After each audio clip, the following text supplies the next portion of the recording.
So what's really interesting about the end of 3 is that our boys, Orion, they catch up with Soundwave. They're about to procure this very dangerous data, right, that they've been sent to get, and the Decepticons show up and rescue Soundwave. Right. And with at the they capture Bumblebee. Yeah, at the business end of a blaster, Right. They say, "Hey man, you've been chasing us, you've been hounding us. The boss is really impressed. We want to sit down."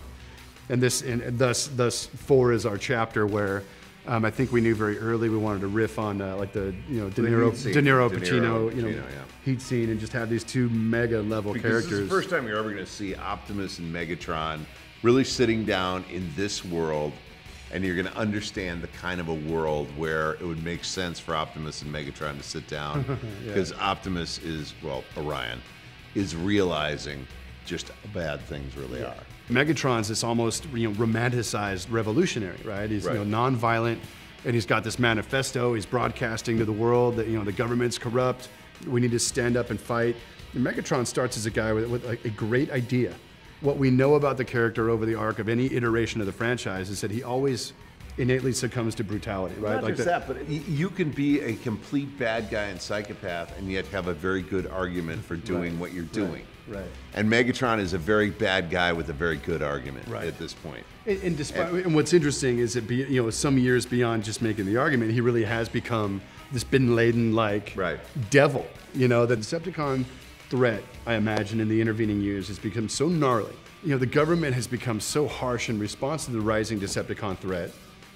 They overcompensate, force for force, and that's where we see guys like Orion has become much harder and a much harder cop against these types of bad guys. But Orion's boss is the opposite of Megatron in the sense that he may or may not have started out a really bad guy, a good guy or not, but he's got a really bad argument. Right. And more control is the fix. Exactly, because more what does he come in to replace? Right.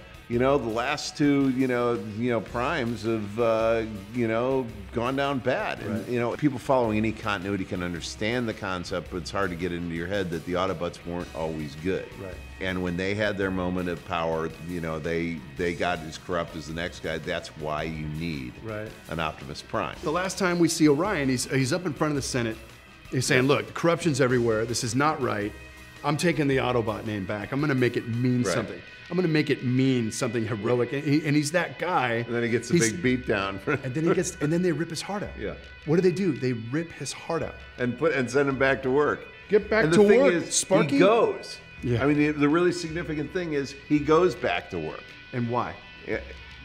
Because he's got a hole in his heart, because and because it's all he knows how to do. All he knows how to do. Yes. That is correct.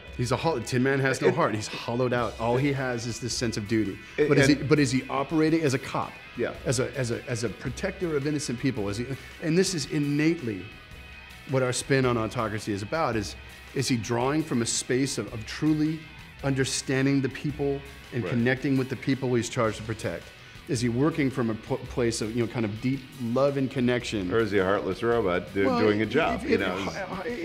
Heartless is apt, but not entirely apt, right? It's not like he's got a whole utterly soulless. He's just not right. He's not like he was. They ripped his heart out.